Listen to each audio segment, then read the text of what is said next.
noon, when the market's confused, Steve strolls in with a chart and some probable news.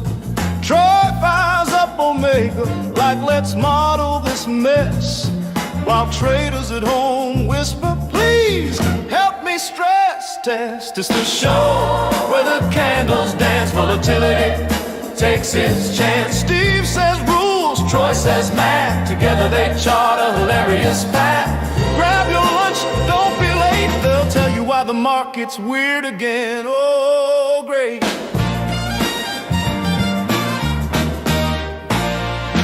They're calling out levels, volatility rebels, equity drama, and index devils. One guy's calm, the other's pressing buttons fast. Is this bullish? Is this bearish? Ah, depends on the past. So tune in, laugh, and maybe learn to. These two make the chaos look almost doable for you. Every Tuesday at noon, hit that stream real quick, because markets are wild, and these two are slick.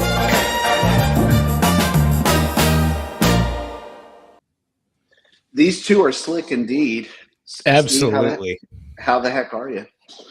Doing good. How'd you celebrate your President's Day yesterday? By being on one continuous meeting from 10 a.m. to 10 p.m. Oh, But perfect. it's neither here nor there. Just talking about how much I love America. You know. How about you? I spent my Monday off creating a new course that I plan on sharing here in the next few weeks with our community. It's another transformer strategy that I'm pretty excited about. Ooh, I hope we get to hear a little bit about that in the coming weeks. So, the market is transforming before our eyes, down 55 to up 10. Steve, I have a theory, and don't be afraid to call me an options genius if you feel it necessary. But I have this theory that when we're down 50 and we don't go down anymore, we will go up. Okay. So, Where did we go down this morning? I think we went down. SPX was below 60. Where was SPX this morning? Yeah, so we opened at 20, bounced up to 40, and then got down to below 80. Yeah, 67, 80. So we're at 68.37 right now. A little bit of a rebound. How's your stuff looking? Pretty good. I can share. Yeah, my screen here. put it on there real quick for you. So here is a couple of trades. This is obviously on your favorite platform, the Option Omega automation platform. Big fan of that. This is a 6-7 that I actually put on Friday, and then you can see I took off part of it on before the close Friday, held some over, and then closed a few more today, and the remaining's up almost 28%. So that one's doing well. And then I did a 1 DTE near the market open today. Just a couple contracts, and it's up about 22%. So both of those are doing good. I did a few day trades this morning. The first one was in Tesla. I took puts right at pre-market lows. That was good for a little over 1,200. QQQ was kind of a similar trade. I took it at pre-market lows. I hit a first profit target, and then it bounced, and I just cut the rest. So it was kind of a scratch trade. And then when the market started looking like it was bottoming, I was watching Amazon all morning, and it was really showing some good relative strength.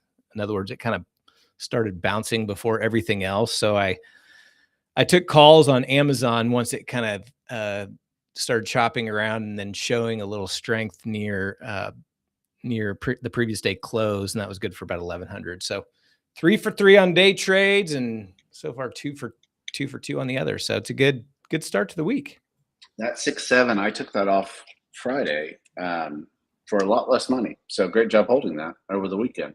I usually take that one off. I just, there was if it's pretty well centered, which it was, then I'll usually and then there's no economic reports obviously yesterday because there's a holiday, but none today really either. So if it doesn't look like there's a lot going on and it's fairly centered, I'll typically hold at least a portion of the trade over the weekend. Smart. And the way I look at this, I'm not a marketing genius by any measure, but I'm gonna throw this out there. If you don't do it, I'll do it. We need to create a YouTube video called "The Origin of 6-7," and I would then get some just likes, I think, at least by the kids. yeah, and then just talk about in the 6-7 calendar. I think that would be a fantastic video. You get a lot of kids, I think, commenting like, "This is trash, bro. This is whack," or whatever the kids say. I don't know what the kids Bro, are saying. yeah, I think you're right on the first one, bro. Listen, chat, something like that. So anyway, Steve, we were talking today about our about the show notes and things like that, and you sent me a book that you wanted to talk about, and I'm excited to talk about this because I think these are type of books are really cool.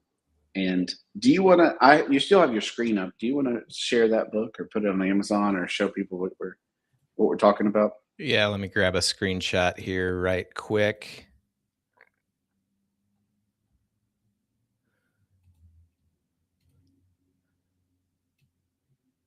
The Inner Game of Tennis. How does that relate to trading? I bet you're wondering. Well, I love the outer game of tennis. And so a little known fact about me, I came in second in my collegiate course on tennis, not competition, course on tennis I took as an elective. Okay. And so I've been known to play a little tennis in my You know your way around the court. I know my way around the court a little bit. So, but not the inner court of my mind. So tell me more about this book. So this is a book that's over 50 years old. And I also took tennis as an elective in college, but I don't really play too much. I do love it when I do play. Yep. That's how exactly how I am. But I don't play much. But I heard a couple of people, in fact, Dick Kay in our community was kind of the first one. He sent me a bunch of quotes from this book and they were very relative to trading. And then I heard it on another podcast, trading related podcast. Someone was talking about this book. And so I was like, oh, okay, I better read this. And it was really interesting. Not only from just a trading perspective, but anyone who is involved really in any kind of athletics or music. In fact, this guy, Timothy Gallwey, I guess is how you pronounce his name. After this, I mean, this book had a lot of success. You can see it has an introduction by Bill Gates and a foreword by Pete Carroll. So it's kind of gained a lot of popularity over the years. Yeah. And he did a couple of follow-up inner game books. One was The Inner Game of Golf. One was The Inner Game of Music. And then there's a couple others. I can't remember what they were. A couple were business related, sales or something like that. Anyway, the whole inner game concept is something that he's really tried to dial into a lot of different things. In fact, I just started reading. I like this so much. I started reading The Inner Game of Golf because I do like to partake in some golf. Okay. And this guy was not a golfer, but his editor challenged him to start playing golf once a week and practicing once a week and see what he could bring his score from the start of the time when he started drafting the book, The Inner Game of Golf, until it was complete. And he was shooting average over 100, and he got down to below 80s by the time he finished the book without, really ever being a golfer. Wow. So the inner game is really the whole. I'll give you kind of a high level overview or kind of my takeaways and then how I relate that to trading. First of all, one of the main concepts of the book is what he calls self one and self two.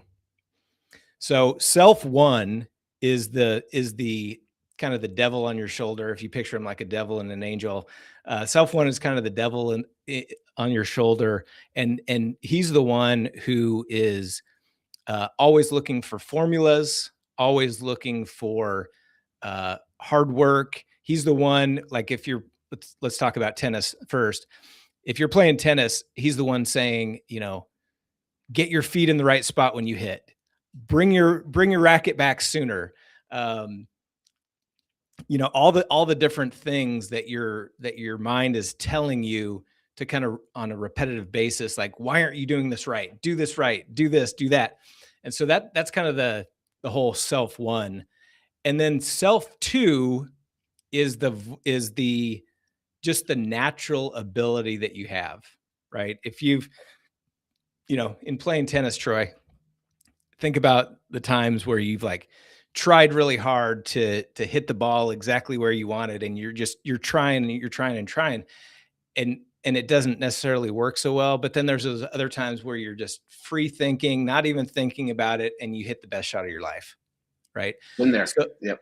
So the whole basis is creating an environment when you're doing the specific activity, in this case, tennis, to where you are allowing self to that natural, relaxed, he calls it relaxed concentration, where you have that free flowing, relaxed concentration dominating versus self one, who is demanding and telling you and trying to do it. So the way that I kind of look at this as it relates to trading is, I find myself sometimes, and I was actually thinking about this pre-market, because a lot of times it'll happen after a long weekend. I kind of come into the day thinking, all right, I'm a trader. I got to get back to work, right? I gotta, it's time to go to work. I got to grind. I got to trade. I'm a trader. Let's trade. And the reality is that's a lot of times when you start forcing trades or, doing things, even though it's not really there, but hey, you're a trader. I'm a full-time trader, so I have to be trading, that kind of subconscious mindset, or kind of related, you're trying too hard, right? You're forcing trades, you're oversizing, you're trying to make something happen in the market, as opposed to just being relaxed, letting it come to you, not being impatient, all those things as traders that we should really be doing on a daily basis. And then the other part of the self one versus self two that I see a lot with myself and other traders is just that self-talk. Like, you take a losing trade and you look back at it and you're like, you idiot. Why would you do that? You know better than to take that trade. Why would you take that trade? For me, it's like, you've been trading for 25 years. Why in the world would you take that trade? You know better, so it's that negative self-talk, as opposed to just that observing what you did without judgment. So like in tennis, it's like, okay, it's observing where your racket is as you bring it back. It's not judging, I didn't get the racket back soon enough. It's just observing where you have the racket. In trading, it's just observing the market. It's observing your thoughts of what you're thinking while you're getting ready to take a trade, without that judgmental kind of negative self-talk that we have. It's interesting because you can relate this to both automated trading and like discretionary trading, and that automated trade, it's like, and for opposite reasons, where it's like automated trading, you think about a lot of times you're like, I need to take this off, right? So the movement is like, I need to discretionary close it. And for discretionary trading, putting things on without automating it, you can get into the thing where you put way too much on for that exact reason you just said. Well, I'm a trader. I should be trading. That's what traders do. I remember the first day that I was a full-time trader. I quit my job, and Monday morning rolls around, big day for old Papa Troy. We're going to be a full-time trader. And my computer didn't turn on. So my computer had died. So, so frustrating. I need to get trading. And I went to App Store, got a new computer, set in my parking lot at the mall, and just started trading. And you can tell immediately, like, you're in a failing mindset. The fact that you feel like you have to put something on any given day is, not a good mindset. And especially if it's not because you perceive edge there. It's just you have to be doing something. You have to be doing something. And like, I think that type of detail, and then obviously when you put things on that you're doing it out of fear, or you're doing it out of like, I need to be trading. Yeah, you can beat yourself up all day, but you're the dumbest human being that ever exists in the world. And I remember the first day I ever lost $8,000 trading, and I sat outside at my house for like 4 hours and just sat there and just stared, like, and making mental notes, like, I'm never going to let that happen again. Well, the flip side of that, the perspective side of that is, if you're doing well, you hope that happens again, because your account's grown to where you don't, may there be days where I lose 20,000 or 30,000, you know what I mean? Like, because it's a function of size. If you're doing it right, that can actually mean that you've grown. Right. If you're doing it wrong, that means you're broke. So it's an interesting, that mental game is so much part of it, isn't it, Steve? Yeah, it really is. And I mean, I have a whole podcast kind of dedicated to that concept, the trade hacker mindset. And this, actually, I'm going to be doing a podcast and go a little bit deeper on this book and some of the concepts within it. But yeah, it's just, it's so critical to, I think the biggest part of it is the awareness piece. All right. It's being aware of what you're thinking while you're making these decisions. We're never gonna reach perfection, right? We're never gonna reach the point where we don't make mistakes. But it's the judgmental and the observation of that I think can really help us continue to grow.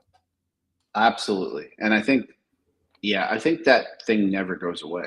I mean, in anything in life, business, things like that, anything that you're doing is a hard endeavor, requires a mental clarity of when to act and when not to act. And, emotion, almost every time I've ever been emotional, or I've perceived emotion in my life from other people, emotion always demands action. And so there's a real, you think about it in the sense of like, well, doers do, people accomplish things. We will things to victory. But a lot of that comes from being able to say to yourself, like, I'm going to detach from the situation and look about what needs to be done, because there's a fine line between the emotionalism of something needs to happen, by God, I'm going to do it, and willing something to victory. Like, those are actually two separate things. But in the emotional state, we think it's the same thing. Sometimes willing something to victory means actually taking a step back, detaching, and being able to detach even from yourself and look at yourself and say, well, if we're going to will something today, it ain't going to be in the state you're in. And so you have to take a step back, like, I'm emotional, so I need to take a deep breath.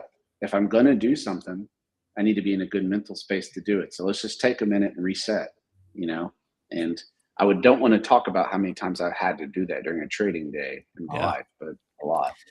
So one of the exercises that he talks about in the book, and I haven't figured out how to replicate something similar for trading, but one of the exercises or the concepts that he used, because he was a tennis pro, and so he was teaching a lot of high level tennis players.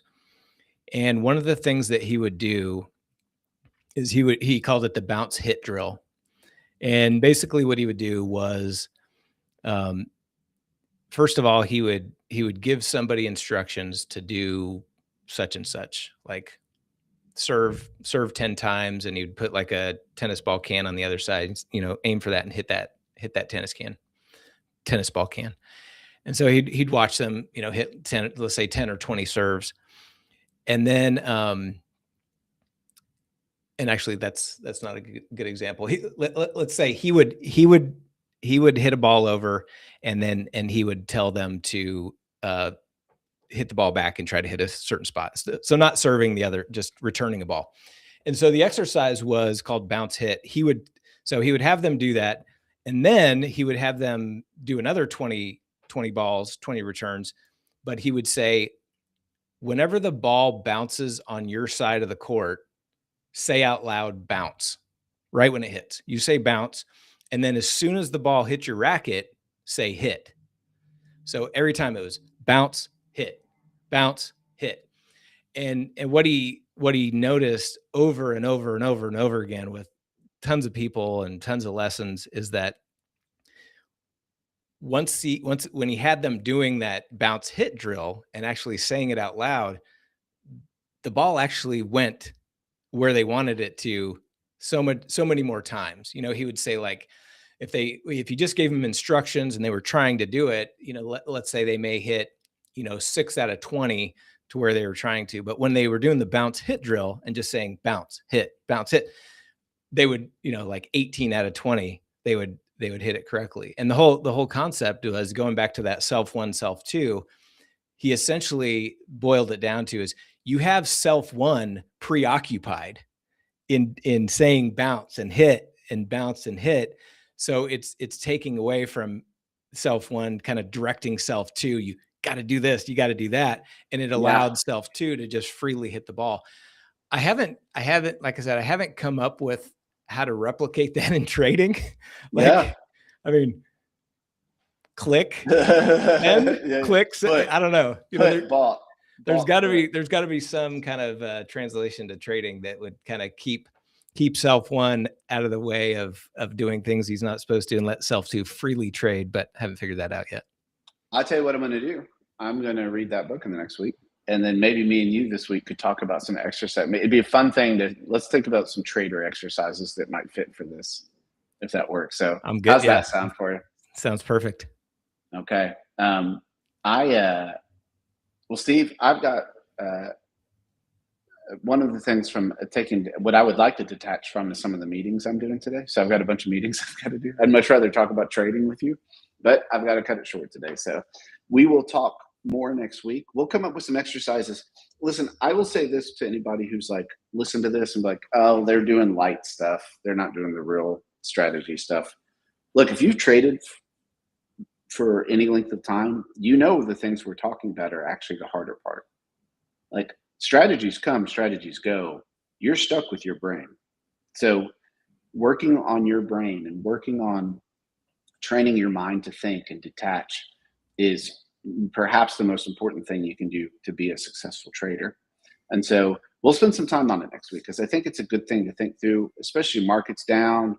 I know a lot of people have had hard January's trading, so it might be a good step. Just take back and go from there. So love it. How's that? Yeah, would love to hear anybody else's feedback too. If anybody has read the book or dives into the book and has any other concepts related to trading that he talks about, I would love to hear it. I kind of posted this in our Trade Hacker Mindset channel in our Discord, but either in the OO Discord or ours, would love to hear it. I think it's I would highly encourage everyone to read it. I think you'll, whether it's trading related or some other aspect of your life, there are concepts in the book that I think could really help. Yep, for sure. Well, we'll jump in and we'll do some more next week. So Steve,